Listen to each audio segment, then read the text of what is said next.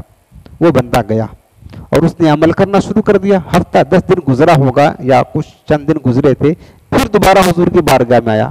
میرے آقا نے پوچھا تو کہنے لگا یا رسول اللہ جو عمل آپ نے ارشاد فرمایا تھا سورہ اخلاص والا ہم نے پڑھنا شروع کیا، اللہ کا کرم دیکھیں کہ اس مبارک عمل کی برکت سے میں تو خود مالدار ہو ہی گیا، اس کی برکت سے میرے پڑوسی بھی مالا مال ہو گئے، پڑوسی بھی مالا مال ہو گئے۔ لہٰذا یہ عمل کریں گے آپ، آج کے درس سے یہ سبق لے کے جا رہے ہیں، آپ گھر میں داخل ہوں، سلام کریں بسم اللہ پڑھ کر کے، اور ایک مرتبہ قل واللہ احد پڑھ لے اور ایک مرتبہ درود پاک پڑھ لے۔ دوسرا ایک عمل اور آپ کو دیتا ہوں، میرے آقا کریم کی سنت مبارکہ تھی، یہ درس پورا ہوا، اور یہ عمل بھی آپ کو کرنا بہت مفید ہے۔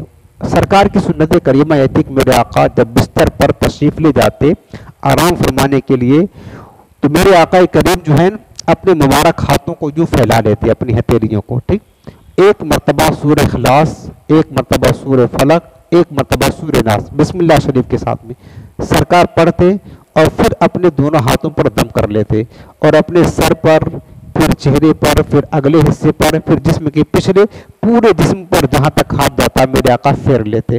اسی طرح پھر دوبارہ کرتے سرکار، سورہ اخلاص، سورہ فلق، سورہ ناس، ہاتھوں کو پھیلا کر پڑھتے، دم کرتے، اس کے بعد سر، چہرے اور اگلا حصہ اور پچھلے حصے پر 3 مرتبہ میرے آقا علیہ السلام روزانہ رات کو سونے سے پہلے یہ عمل کرتے۔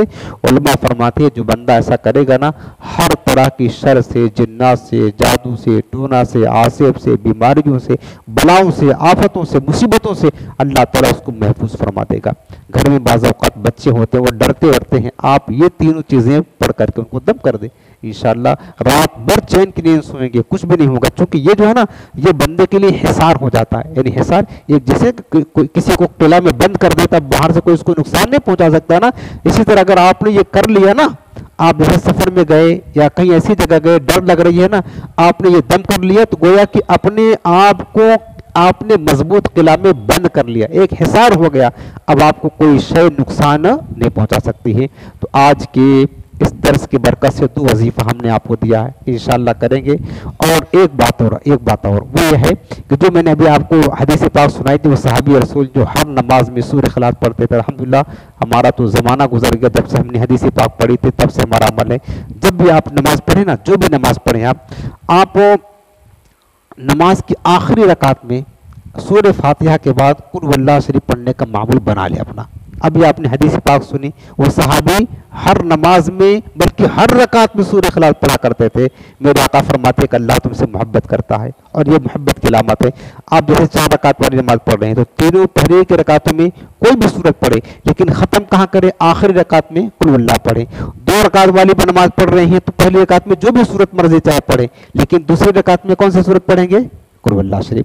یہ اپنا انشاءاللہ معمول بنائیں گے، ہمارے انشاءاللہ یہ پڑھنا بھی آسان ہے، تقریباً سب کو یاد بھی رہتا ہے، اور اس صحابی رسول کے اس ادا پر ہمیں عمل بھی ہوگا تو انشاءاللہ ان کو جو انعام ملا ہے حضور السلام کے ارشاد کی برکت سے انشاءاللہ ہمیں بھی انعام ملے گا۔ تو جب بھی آپ نماز پڑھیں ہمیشہ، اب جماعت کے ساتھ پڑھیں گے تو بات الگ ہے، باقی جو تنہا آپ نماز پڑھیں نا تو آخری رکعت آپ قل واللہ شریف کے ساتھ سورہ فاتحہ کے بعد لازم پکڑ لیں۔ یا اب اگر نفل نماز پڑھ رہے ہیں آپ، نفل